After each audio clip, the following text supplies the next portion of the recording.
You've seen them, right? The stunning poodles and majestic German shepherds just gliding around the show ring. But what you might not see, behind all the glamour and applause, is a super strict government-enforced rulebook. Today, we're going to dig into the official regulations that make sure the well-being of these amazing animals always comes first.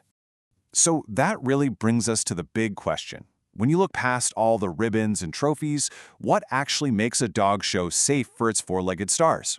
It's not just about people being nice. It's a real, legally binding promise to protect them. And the answers? They're all laid out in a surprisingly detailed set of official rules. And here it is, the document itself. Now, this isn't just some pamphlet from a kennel club. Nope.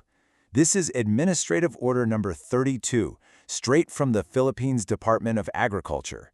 That means these are government regulations, with the full power of the law behind them, all designed for one main goal: protecting the animals.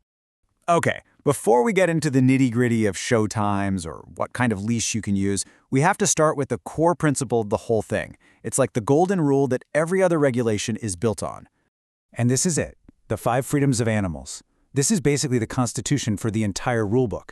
It says every animal has the right to be free from hunger and thirst, from discomfort, from pain, injury, and disease, from fear and distress, and to have the freedom to just be a dog. Every single rule we're going to look at next is designed to protect these 5 rights. It makes it totally clear that animal welfare is the #1 priority. So, how do they actually put those 5 freedoms into practice? Well, let's follow a dog on their journey to the show, starting with the really important checklist that has to be ticked off way before the competition even starts. It all starts right at the top. An organizer can't just rent a space and throw a dog show. First, they have to get an official permit from the Bureau of Animal Industry. This makes sure every event is on the books and accountable from the very beginning. Next up, the stars of the show themselves. To guarantee that freedom from injury and disease, every single dog has to be vaccinated against some really nasty stuff like rabies and canine distemper. This isn't just to protect one dog, it's about keeping every animal at the event safe. And the rules get super specific. Take the rabies vaccine, for instance. It can't be too fresh, and it can't be too old. It has to be given in that sweet spot, more than 30 days, but less than a year before the show. This is all about making sure it's as effective as possible and everyone, human and canine, is safe. All right, our dog is all vaccinated and ready to roll. But when they get to the venue, they can't just waltz right in. There's a formal, mandatory process for getting into what's called the official show area. So first off, what even is the show area? The rules are clear. It's the entire venue. This is so important because it means those high standards of care don't just apply inside the ring. They apply everywhere, from the registration desk to the rest areas and everything in between. And who's the person making sure these rules are followed on site?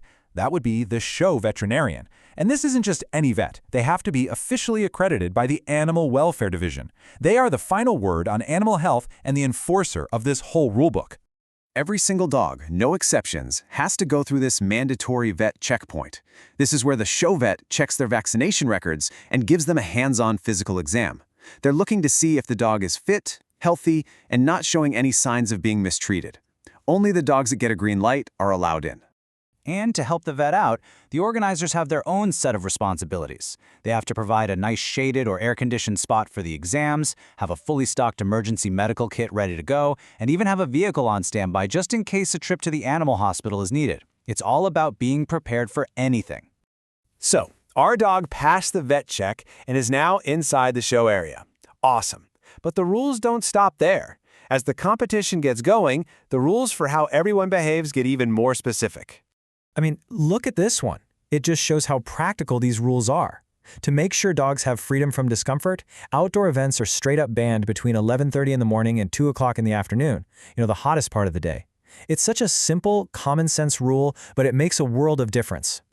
Okay, this one is huge. The rules say absolutely no dogs left in parked vehicles. And get this, it specifically says even if air-conditioned. That's a strict zero-tolerance policy, because everyone knows how incredibly dangerous cars can be for dogs, no matter what precautions you think you've taken.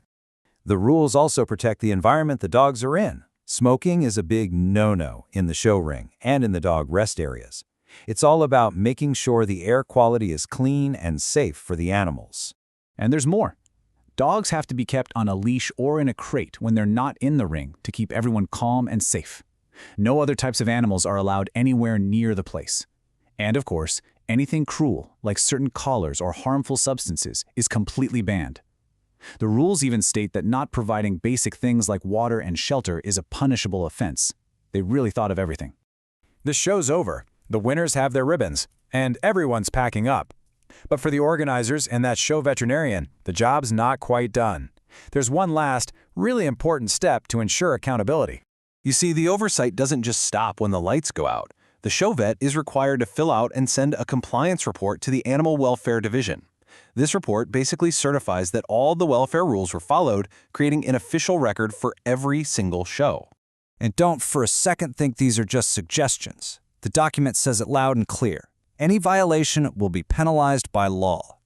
This gives the whole rulebook some serious teeth and makes sure these animal welfare standards are always taken seriously. So there you have it. From that core philosophy of the 5 freedoms, all the way to the final compliance report, it's a whole system designed for animal welfare. It takes what could be just a competition and turns it into a safe, regulated, and humane event. So the next time you're at any kind of animal event, you'll know exactly what to look for to see if its stars are really being protected.